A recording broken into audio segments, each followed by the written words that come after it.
dari Ibnu Umar radhiyallahu anhuma, semoga Allah meridhoinya,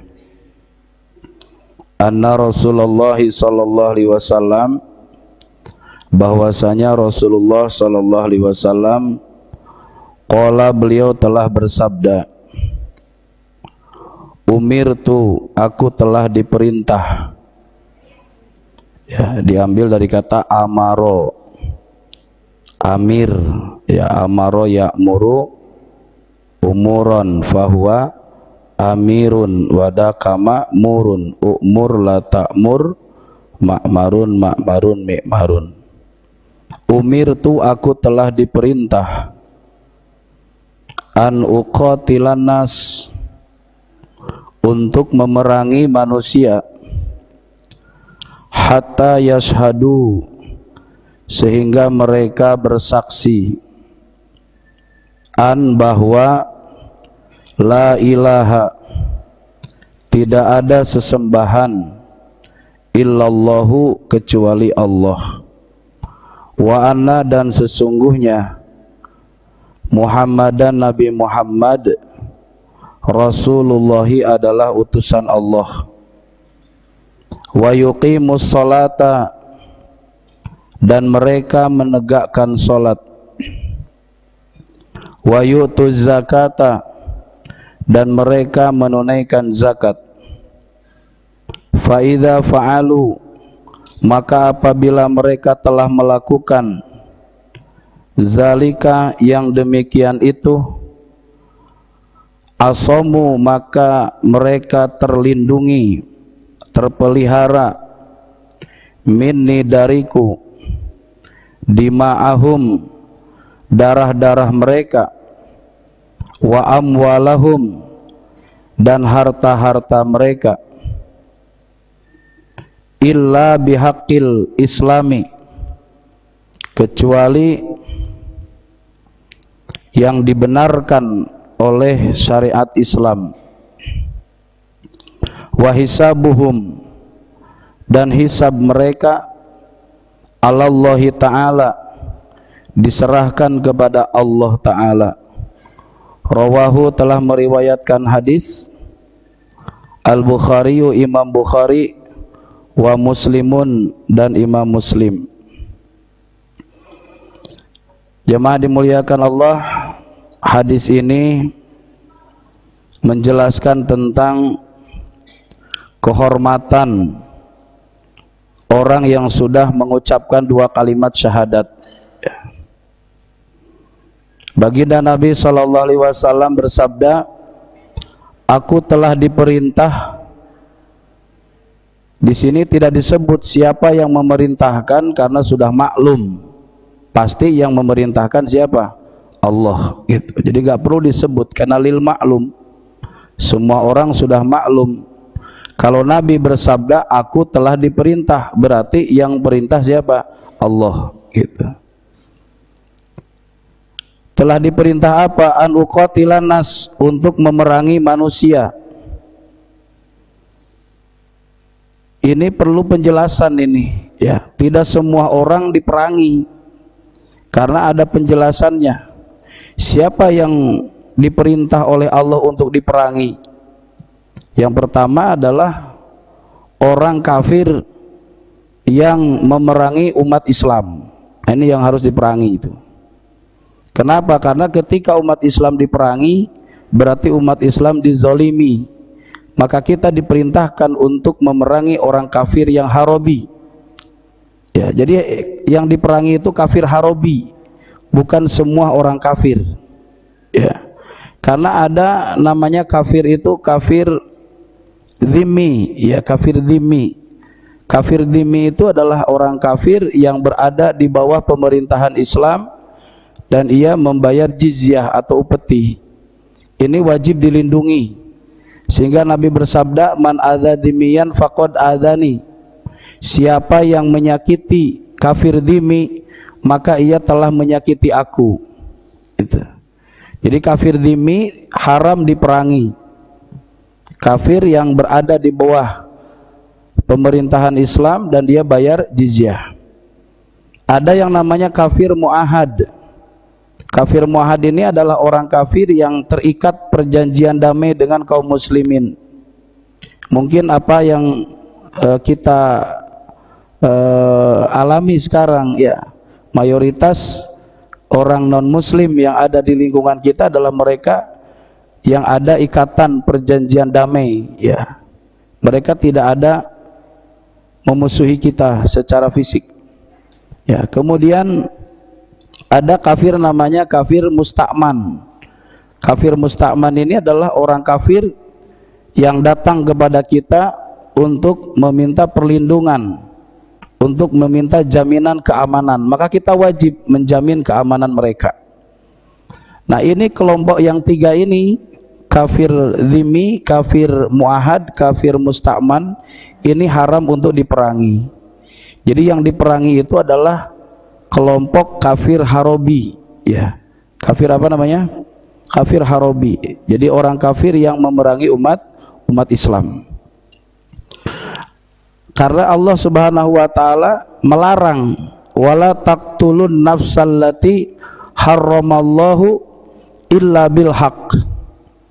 Wala taqtulu, janganlah kalian membunuh an-nafsa, jiwa seseorang, allati harramallahu illa bil haq, yang diharamkan oleh Allah kecuali dengan cara yang dibenarkan oleh Allah atau oleh syariat Islam, ya. Jadi kata Nabi, umirtu an uqatilan nas, aku diperintah untuk membunuh atau memerangi manusia, hatta yashhadu, sehingga mereka bersaksi, an, bahwa la ilaha, tidak ada sesembahan, illallahu, kecuali Allah, wa anna muhammadan, dan sesungguhnya Nabi Muhammad Rasulullahi adalah utusan Allah. Jemaah yang mulia, ketika seseorang sudah mengucapkan, mengikrarkan dua kalimat syahadat, maka wajib darah-darah mereka kita lindungi, wajib harta mereka kita lindungi, ya, wajib kehormatan mereka kita lindungi, ya. Ini termasuk kita ini sesama muslim ini, ya.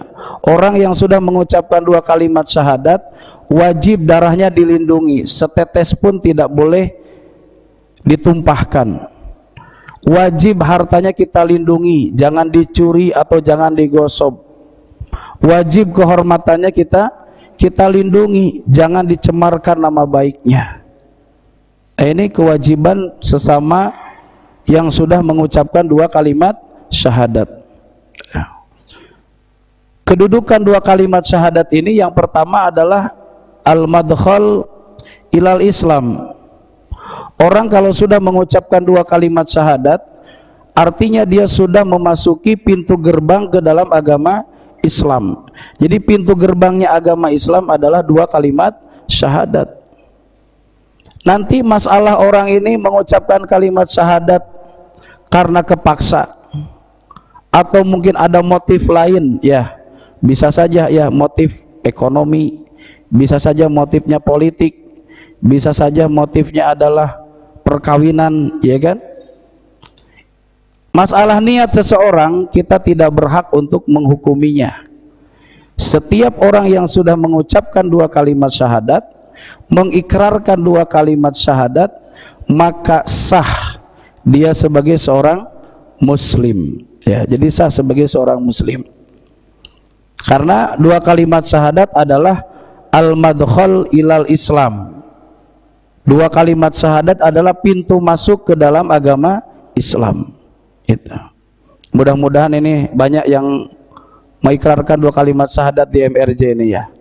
Amin, ya. Berapa orang nih yang sudah masuk Islam di MRJ? Nah, kalau belum, ini berarti masih banyak PR-nya nih, ya. Masih ada PR-nya, masih banyak saudara kita yang belum mengikrarkan dua kalimat syahadat ini. Nah, kita doakan mudah-mudahan Allah buka pintu hidayah, ya. Jemaah dimuliakan Allah Subhanahu wa taala, dua kalimat syahadat ini adalah khulasa ta'alimil Islam, intisari daripada ajaran Islam. Semua ajaran Islam intinya adalah kepada dua kalimat syahadat, asyhadu alla ilaha illallah wa asyhadu anna Muhammadar Rasulullah. Kalimat syahadat itu adalah meyakini tidak ada sesembahan selain Allah, mentaati Allah dengan mengikuti cara baginda Rasulullah sallallahu alaihi wasallam. Ya. Kemudian kedudukan dua kalimat syahadat adalah asasul inqilab, sebagai dasar perubahan. Orang kalau sudah mengucapkan dua kalimat syahadat, maka dia harus berubah dari yang tadinya syirik menjadi tauhid, dari yang tadinya maksiat menjadi taat, dari yang tadinya jahiliyah menjadi ilmiah, menjadi kepada ilmu pengetahuan.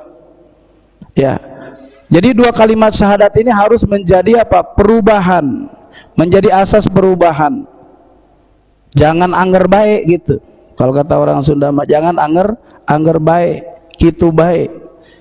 Sayyidina Umar radhiyallahu anhu setelah mengucapkan dua kalimat syahadat, maka berubah dari yang tadinya semangatnya bermaksiat menjadi semangat kepada taat, dari yang tadinya melakukan kesyirikan menjadi kuat tauhidnya, kuat imannya.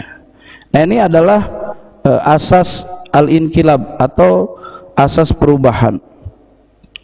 Kemudian kedudukan dua kalimat syahadat adalah hakikat dakwatur rasul.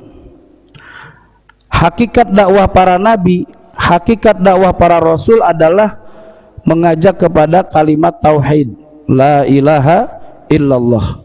Sehingga dikatakan kana yamsi fit turuki wa yaqulu qulu la ilaha illallah tuflihu. Rasulullah sallallahu alaihi wasallam senantiasa berjalan melewati lorong-lorong, ya, beliau memasuki kampung-kampung seraya mengatakan qulu la ilaha illallah tuflihu. Ucapkan la ilaha illallah maka kalian akan sukses. Ya, jadi itu dakwahnya para rasul.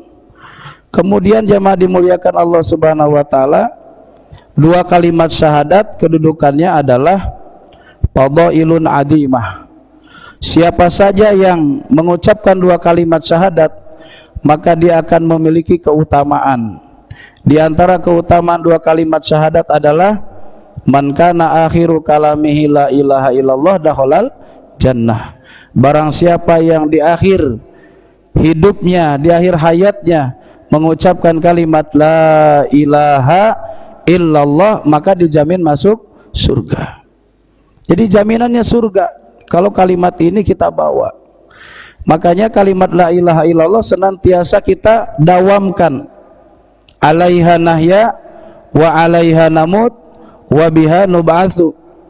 Di atas kalimat la ilaha illallah kita hidup. Dari mulai kita lahir kita sudah ditalkin, dibimbing dengan kalimat la ilaha illallah. Ya. Jadi mentalkin la ilaha illallah itu bukan pada saat mau mati, ya kan? Kebanyakan kita itu mentalkin la ilaha illallah kalau mau mati. Wah, ini orang udah sakaratul maut ini, ditalkin. Ya bagus. Yang paling bagus mentalkin kalimat la ilaha illallah dari mulai kita lahir. Sudah ditalkin, sudah dibimbing, ya. Maka dikumandangkan apa? Azan. Ketika bayi lahir maka dikumandangkan apa? Azan. Itu artinya mentalkin, membimbing kalimat la ilaha illallah. Kita sepanjang hidup terus mengulang-ulang kalimat la ilaha illallah ini. Ya. Jadi lakinu mautakum bila ilaha illallah. Bimbinglah orang-orang yang mati atau yang mau mati di antara kalian dengan kalimat la ilaha illallah. Maknanya bukan hanya orang yang sakaratul maut, tetapi orang yang hatinya hampir mati, ya, orang yang hatinya sudah mati, maka bimbing dengan kalimat la ilaha illallah, ya. Karena kalimat la ilaha illallah ini akan dibawa mati sepanjang kita ini dalam perjalanan hidup kita senantiasa mendawamkan atau melafadzkan kalimat la ilaha illallah. Karena orang itu mati, kata Imam Ghazali, mautun nasi ka'adatihim, kematian manusia tergantung kebiasaan. Kalau kita biasa melafadzkan, menzikirkan kalimat la ilaha illallah, maka ketika kita mati, ketika kita wafat, kita membawa kalimat la ilaha illallah. Ya. Jadi jemaah dimuliakan Allah Subhanahu wa taala, ini mengenai kalimat syahadat. Kemudian kalimat syahadat ini menjadi sempurna ketika memenuhi syarat-syarat. Jadi ada syaratnya, Pak. Nah, kebanyakan kita sudah mengucapkan kalimat la ilaha illallah ya. Insya Allah kita semua sudah mengucapkan itu. Bahkan kita ulang-ulang di dalam sholat, di dalam tasyahud akhir, di dalam tasyahud awal, kita selalu membaca asyhadu an la ilaha illallah wa asyhadu anna muhammadar rasulullah. Tetapi setelah mengucapkan kalimat syahadat ini, kita harus tahu apa syarat-syaratnya. Yang pertama, syarat mengucapkan kalimat la ilaha illallah Muhammadur Rasulullah adalah harus dengan ilmu.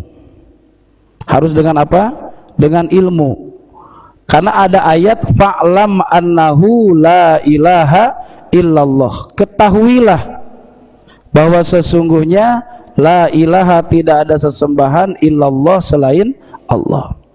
Jadi jamaah dimuliakan Allah Subhanahu wa taala, mengucapkan kalimat syahadat ini harus dengan ilmu, bukan dengan kebodohan. Kita harus tahu tuh apa makna daripada la ilaha illallah. La ilaha illallah ini ada dua makna. Pertama ada nafi, yang kedua ada isbat. Ya, mana nafinya? La ilaha. Itu namanya nafi. Menafikan sesembahan selain Allah, itu la ilaha illallah. Itu namanya isbat. Isbat itu artinya menetapkan hanya Allah yang berhak disembah. Jadi kalimat la ilaha illallah ada dua makna. Satu maknanya nafi, menafikan sesembahan selain Allah. Yang kedua maknanya isbat, menetapkan hanya Allah sebagai sesembahan. Nah, ini mengucapkan dua kalimat syahadat harus dengan ilmu. Yang kedua, mengucapkan kalimat syahadat harus dengan yakin. Tidak boleh ada keraguan. Apa itu yakin? Idrakun jazimun bihaitsu laisa ma'ahu taraddudun muwafiqun lil waqi'i nasiun an dalilin. Ini yakin. Jadi yakin itu adalah pengetahuan yang kokoh, tidak ada keraguan, sesuai dengan faktanya dan berdasarkan dalil. Gitu. Berdasarkan apa? Dalil. Saya ulang lagi. Apa yang disebut dengan yakin? Pengetahuan yang kokoh, tidak ada keraguan, sesuai dengan fakta dan berdasarkan apa? Dalil. Saya kasih contoh yakin itu. Pak Haji, Bu Haji yang sudah ke Mekah ya, yang sudah haji, yang sudah umroh, yakin nggak kalau di Mekah ada Ka'bah? Yakin. Nah, keyakinan itu tidak boleh ragu lagi. Kalau orang yakin berarti tidak ada keraguan. Ya, tidak ada lagi syak. Ya. Tidak ada lagi di situ prasangka, tapi di situ betul-betul 100% kita katakan di Mekah ada Ka'bah. Nasi apa muwafiqun lil waqi'i, sesuai faktanya. Faktanya benar kalau di Mekah ada apa? Ada Ka'bah. Nasiun an dalilin, ada dalilnya. Apa dalilnya? Mungkin secara langsung kita melihatnya atau menyentuhnya atau menyaksikannya, atau kita mendengar dari orang yang pernah mendengar atau yang pernah melihat Ka'bah. Ya. Jadi jemaah dimuliakan Allah, itu yang namanya yakin. Jadi kita mengucapkan dua kalimat syahadat tidak dibarengi dengan keraguan. Kemudian syarat mengucapkan dua kalimat syahadat harus dengan qabul, menerima. Jadi kita harus menerima, kita harus ridho. Ya, maka kita ucapkan raditu billahi robba wa bil islami dina wa bi muhammadin nabiyya wa rasulah. Saya ridho, saya ikhlas, saya nerima bahwa Allah sebagai sesembahan. Saya ridho, saya terima bahwa Nabi sebagai teladan. Saya ridho, saya terima bahwa Al-Quran, bahwa Islam sebagai aturan hidup. Nah, itu. Jadi harus ridho. Jangan kita mengucapkan dua kalimat syahadat dengan penolakan. Mengucapkan dua kalimat syahadat tapi kita menolak perintah Allah. Ya, kita menolak perintah Allah. Ini tidak sempurna dua kalimat syahadat kita. Jadi kesempurnaan dua kalimat syahadat harus dibarengi dengan keyakinan, harus dibarengi dengan ilmu, harus dibarengi dengan ridho. Ya, kita terima apa saja yang diperintahkan oleh Allah. Kemudian syarat menyempurnakan dua kalimat syahadat harus diucapkan dengan ikhlas. Ikhlas itu harus murni, ya, lillahi ta'ala. Tidak ada unsur keterpaksaan. Ya, tidak ada unsur keterpaksaan. Mengucapkan dua kalimat syahadat tidak boleh karena dipaksa. La ikroha fiddin. Tidak ada paksaan di dalam memeluk agama Islam. Ya, kita tidak boleh mengancam orang untuk mengucapkan dua kalimat syahadat, tidak boleh. Itu. Jadi tidak ada unsur paksaan, harus dengan keikhlasan. Makanya ketika ada seseorang yang mengucapkan dua kalimat syahadat, kita perlu tanya dulu. Pertama, apakah Anda masuk Islam dipaksa atau terpaksa, atau karena dirayu, atau karena ada iming-iming? Nah, itu harus ditanya dulu. Jangan sampai ada orang masuk Islam itu karena terpaksa atau karena dipaksa. Yang kedua, apakah Anda bersedia untuk menjalankan syariat Islam secara total, secara sempurna? Karena ada orang sudah mengucapkan dua kalimat syahadat tetapi tidak mau sholat, tidak mau puasa, tidak mau menjalankan syariat Islam. Ya. Jamaah dimuliakan Allah Subhanahu wa taala. Kemudian mengucapkan dua kalimat syahadat harus dibarengi dengan asidku, kejujuran. Ya, kejujuran. Karena kalau tidak jujur mengucapkan dua kalimat syahadat, maka jatuhnya itu munafik. Jadi jatuhnya apa? Munafik. Ya, sekalipun syahadatnya orang munafik secara dohir sah. Ya, secara dohir apa? Sah, gitu. Tetapi dua kalimat syahadat orang munafik itu tidak menyelamatkan dari siksa neraka. Itu bedanya, Pak, ya. Jadi kalau kita mengucapkan dua kalimat syahadat dengan kejujuran, ya, betul-betul dari hati, betul-betul tidak ada di situ kemunafikan, maka kalimat syahadat itulah yang bisa menyelamatkan kita dari siksa neraka. Tapi kalau mengucapkan dua kalimat syahadat dengan kemunafikan, ya, padahal dalam hatinya dia tidak mau mengucapkan dua kalimat syahadat, hatinya dia sebetulnya benci dengan Islam, tapi mulutnya dia mengucapkan dua kalimat syahadat, maka itu namanya munafik. Tidak akan selamat dia di akhirat.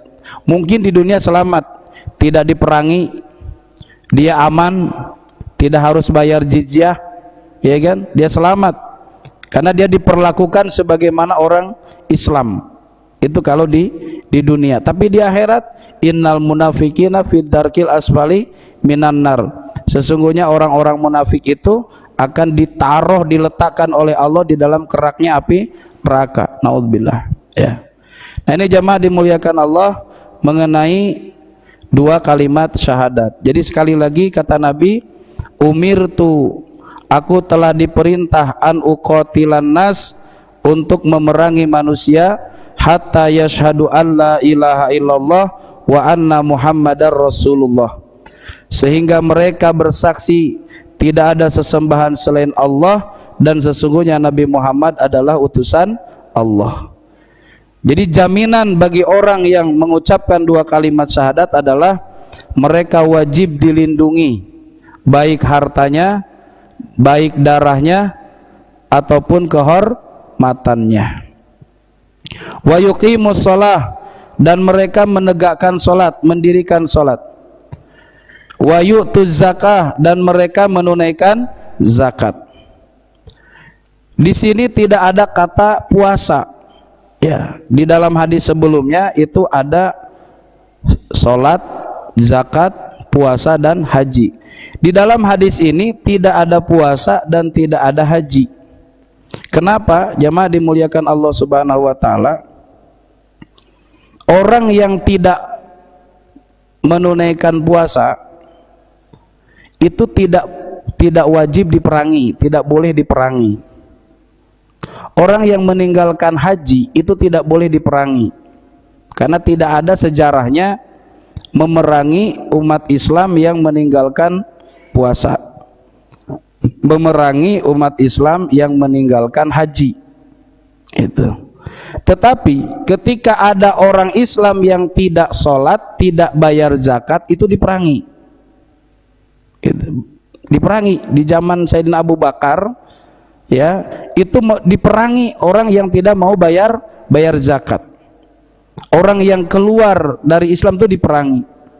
Sehingga beliau mengatakan, Sayyidina Abu Bakar mengatakan, demi Allah saya akan memerangi orang yang membedakan antara zakat dan sholat.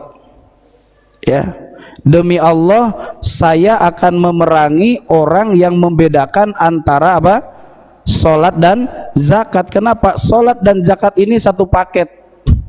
Sholat dan zakatnya satu paket. Wa aqimus sholah wa atuz zakah. Tegakkan sholat, tunaikan zakat. Sehingga kalau ada orang yang menentang sholat, kalau ada orang yang menentang zakat, maka dihukumi murtad. Itu dihukumi apa? Murtad. Dia keluar dari Islam. Orang yang menentang apa? Menentang sholat sama menentang apa? Zakat. Itu dihukumi murtad. Nah, makanya tugas Khalifah Abu Bakar As-Siddiq setelah dilantik atau dibaiat menjadi khalifah adalah memerangi orang-orang yang murtad. Yang dimaksud murtad di situ yang mereka menolak untuk bayar zakat. Sebelumnya mereka bayar zakat kepada Rasulullah SAW, ya, artinya ketika Rasulullah masih hidup mereka bayar zakat. Tetapi ketika Rasulullah wafat mereka tidak mau bayar zakat. Maka Sayyidina Abu Bakar mengatakan, demi Allah saya akan memerangi orang yang membeda-bedakan antara sholat dan zakat. Ya, jemaah dimuliakan Allah, itu kalau pemerintahannya pemerintahan Islam, ya. Kalau pemerintahan kita boro-boro meninggalkan zakat, yang meninggalkan sholat aja kagak ditegur-tegur acan, ya. Yang meninggalkan sholat aja dibiarkan. Kalau dalam pemerintahan Islam, orang yang meninggalkan sholat harus didatangin, ya, tanya, kenapa kamu nggak sholat? Oh, malas, berarti fasik. Kalau dia mengatakan saya tidak mau sholat, saya tentang sholat, ya, maka dia hukumnya murtad. Maka seorang pemimpin harus mengingatkan, kamu mau tobat apa tidak? Ya, diingatkan sekali nggak mau tobat, diingatkan yang kedua kali nggak mau tobat, diingatkan yang ketiga kali masih nggak mau tobat, nggak mau balik kepada Islam yang benar, yang sempurna, maka dihukum mati. Ya, dihukum apa? Mati. Jadi orang-orang murtad kalau di dalam pemerintahan Islam, ya, orang-orang murtad itu dihukum mati, Pak. Bukan dilindungi. Ya, banyak ya kan, ya, orang yang murtad tapi malah dilindungi, malah aman, malah dia itu kemudian berani, ya, menghina agama Islam. Ya, kenapa? Ya, susah. Kita kan tidak bisa menegakkan hukum sendiri, karena yang harus menegakkan hukum bagi orang yang murtad ini adalah pemerintah atau lembaga penegak hukum yang ditugaskan oleh pemerintah. Kita tidak bisa, Pak, membunuh orang yang murtad. Sebetulnya hukuman bagi orang yang murtad itu adalah ketika 3 kali kita menyuruhnya untuk bertobat tidak mau, maka hukumnya hukuman mati. Ya. Karena orang yang murtad itu seperti kanker. Seperti apa? Kanker pada tubuh kita. Kalau di dalam tubuh kita ada kanker, naudzubillah, itu harus diamputasi. Ya, harus dibuang. Karena kalau dibiarkan, kanker itu akan menjalar, ya, akan menular ke bagian tubuh-tubuh yang lain, akan menggerogoti tubuh kita. Maka caranya diamputasi, dipotong. Ya. Begitu pula ketika ada orang yang murtad, itu akan menjadi penyakit. Jadi murtad itu penyakit, yang mana penyakit ini akan menghancurkan Islam, akan merusak Islam. Maka di dalam Islam, hukuman bagi orang yang murtad itu adalah dihukum mati dia. Kalau 3 kali sudah diperintah untuk bertobat tidak mau. Ya. Jadi jamaah dimuliakan Allah Subhanahu Wa Taala. Jadi wa yuqimus shalah wa yutuz zakah. Ya. Mereka mendirikan salat, mereka menaikkan zakat. Jadi di sini tidak ada kata puasa dan haji, karena orang yang meninggalkan puasa tidak diperangi, orang yang meninggalkan haji tidak diperangi. Tapi kalau ada orang yang meninggalkan sholat, orang yang menentang zakat, maka itu wajib diperangi. Gitu. Yang memerangi siapa? Ya pemerintah itu tadi, pemerintahan Islam. Faidza fa'alu dzalika, maka apabila mereka melakukan hal demikian itu, kalau ada orang sudah syahadat, kalau ada orang sudah mendirikan salat, kalau ada orang sudah menaikkan zakat, asamu minni dima'ahum, maka mereka terpelihara darah-darahnya, wa amwalahum, dan harta-harta mereka, illa bihaqqil Islam, kecuali alasan yang dibenarkan oleh Islam. Al-muslimu lil muslimi haramun. Orang muslim bagi muslim lainnya haram. Apa yang diharamkan? Damuhu, haram mengalirkan darahnya. Jadi darahnya aja itu ada kisos, mengalirkan darah sesama muslim ada kisos. Ya. Kalau membunuh maka itu nyawa bayar nyawa. Jadi nyawa harus diganti dengan apa? Dengan nyawa. Kalau itu melukai, itu ada namanya diat. Misalnya kita mukul orang terus giginya rontok, ya, giginya rontok sampai lepas satu misalnya, maka di situ kena diat. Ada denda. Ada dendanya. Itu ratusan juta, Pak, dendanya itu. Merontokkan gigi seseorang itu bisa ratusan juta. Kenapa? Karena orang Islam itu darahnya mahal. Darahnya mahal. Yang kedua, harus dipelihara hartanya. Ya, jangan mencuri, apalagi menggosok, ya kan? Ya, atau merampas harta orang Islam. Kemudian yang ketiga adalah kehormatannya harus dijaga. Oleh karena itu tidak boleh kita mentakfir. Ya, ini ada kalimat takfir. Suka ada orang mengkafir-kafirkan saudaranya sendiri. Ya, ini nggak boleh. Kenapa? Orang Islam ini harus saling menjaga. Jangan saling menyesatkan, jangan saling mengkafirkan. Ya, jangan saling menyesatkan. Apalagi mengkafirkan saudaranya sendiri. Dia bersyahadat, dia sholat, dia zakat, dia puasa, kemudian kita kafirkan. Bahaya. Kenapa? Siapa yang menuduh orang lain kafir, ya kan? Kalau tidak sesuai dengan fakta, maka kekafiran itu akan kembali kepada yang menuduh. Itu akan kembali kepada yang menuduh. Maka bahaya kita mentakfirkan orang, ya. Orang yang mengucapkan 2 kalimat syahadat, itu harus kita jaga, ya. Illa bihaqil Islam, kecuali alasan yang dibenarkan oleh apa? Oleh Islam. Ya, misalnya ada orang Islam berzina. Ya, ada orang Islam berzina. Zinahnya misalnya zinah muhson. Zinah muhson itu orang yang sudah punya pasangan yang halal, punya suami atau punya istri, berzina, maka hukumnya dia apa? Dirajam. Itu kan mengalirkan darah. Dirajam itu artinya mengalirkan darah. Ditanam tubuhnya, ya kan, di dalam tanah setengah badan, kemudian dilempari batu. Batunya jangan terlalu kecil, jangan pakai kerikil, nggak kerasa. dan jangan terlalu besar, terlalu cepat matinya. Jadi yang sedang-sedang, dilempari batu orang sekampung, ya kan? Sampai apa? Sampai mati. Itu mengalirkan darah orang Islam boleh dibenarkan oleh syariat Islam. Kenapa? Karena dia melanggar, yaitu adalah zina muhson. Gitu. Ini contoh aja ya. Atau misalnya seorang pencuri, koruptor misalnya, ya mohon maaf ini, koruptor yang dia mencuri harta umat Islam, dia korupsi daripada harta umat Islam, yang mana korupsinya itu minimal 1/4 dinar. 1/4 apa? Dinar. 1 dinar berapa? 4 jutaan. 1 dinar kira-kira 1/4 1 juta. Jadi minimal mencuri 1 juta, potong tangannya. Kan mengalirkan darah. Boleh. Kenapa? Dibenarkan oleh syariat Islam. Begitu. Wah, kira-kira kalau dipraktekkan gimana itu? Ya, kita belum siap, Pak, sebenarnya. Ya.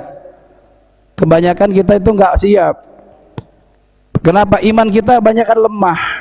Sehingga di zaman Nabi itu ada orang ya mencuri, kemudian minta keringanan.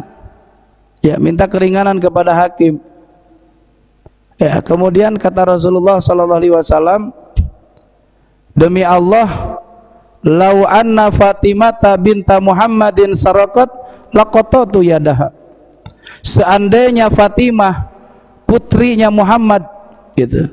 Ya, putri beliau, seandainya Fatimah putri Muhammad mencuri, jangan orang lain yang memotong tangannya, saya yang akan potong tangannya. Begitu kata Rasul. Nah, sekarang pertanyaannya, bagaimana kalau yang melakukan pelanggaran tadi itu anak kita misalnya? Siap nggak kita menegakkan syariat itu? Karena iman kita masih lemah. Ya, mungkin kalau untuk orang lain setuju. Ya, setuju nggak kalau para korupsi dipotong tangannya? Oh, setuju banget.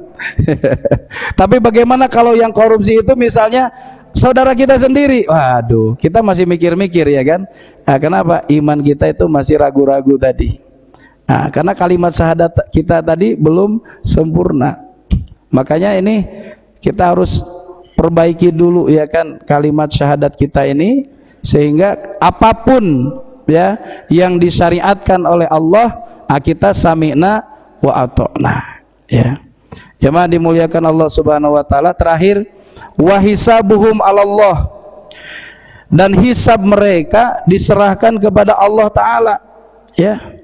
Jadi hisab mereka diserahkan kepada Allah taala. Ini maksudnya bagaimana kalau ada orang pura-pura syahadat supaya cari aman? Bagaimana kalau ada orang pura-pura sholat? Bagaimana kalau ada orang pura-pura bayar zakat? Sehingga orang-orang Islam menganggap, oh ini orang Islam, padahal dia bukan. Bagaimana kalau begitu? Wa hisabuhum 'alallah. Masalah hisab itu serahkan kepada Allah Ta'ala.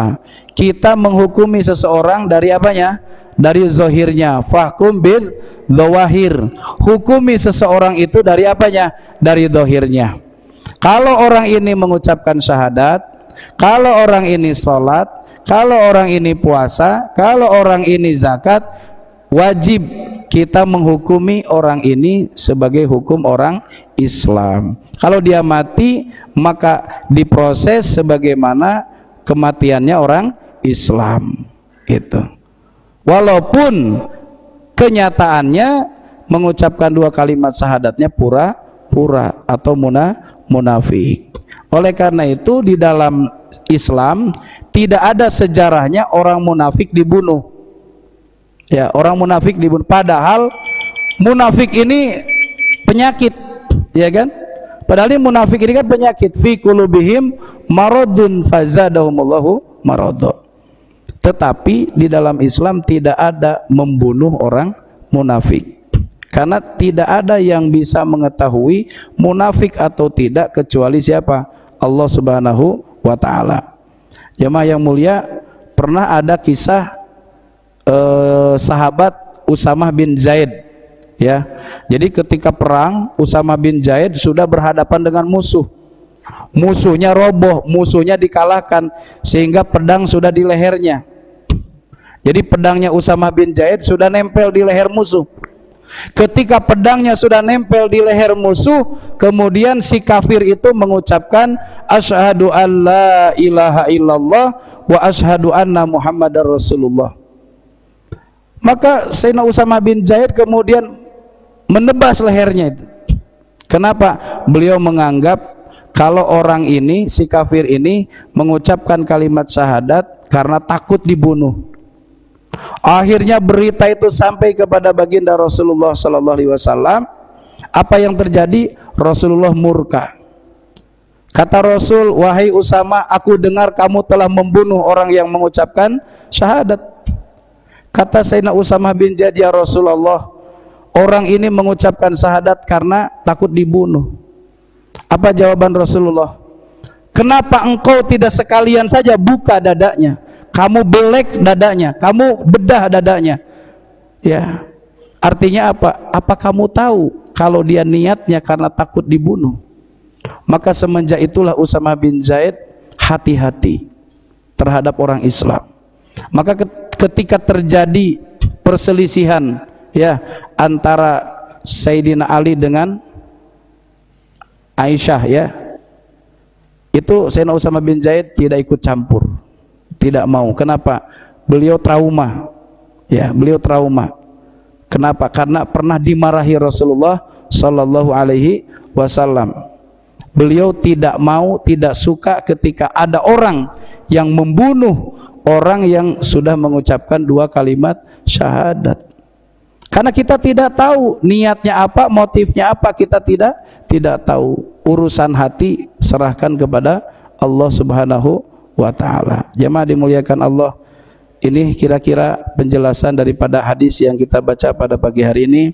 Mudah-mudahan Allah Subhanahu wa taala mengokohkan iman kita, mengokohkan daripada Islam kita sehingga kita menghadap Allah dalam keadaan husnul khatimah. Kita juga berdoa kepada Allah, mudah-mudahan Allah sehatkan lahir batin kita, Allah berikan panjang umur sehingga kita bisa berjumpa dengan bulan suci Ramadan yang akan datang. Dan kita memohon mudah-mudahan Allah limpahkan rezeki yang halal dan barokah untuk berinfak, bersedekah, iftar, memberi makan pada orang berbuka di bulan Ramadan. Ala hadiniyah wa ala kulli niyatin shalihah. Al-Fatihah. A'udzubillahi minasyaitonirrajim. Bismillahirrahmanirrahim. Alhamdulillahirabbil alamin, arrahmanirrahim, maliki yaumiddin. Iyyaka na'budu wa iyyaka nasta'in. Ihdinas siratal mustaqim, siratal ladzina an'amta 'alaihim ghairil maghdubi 'alaihim waladdallin. Amin. Silakan, mungkin ada pertanyaan. Pak Haji. Untuk sekarang nggak ada pertanyaan, langsung saja kita tutup pengajian ini. Sallallahu alaihi wasallam.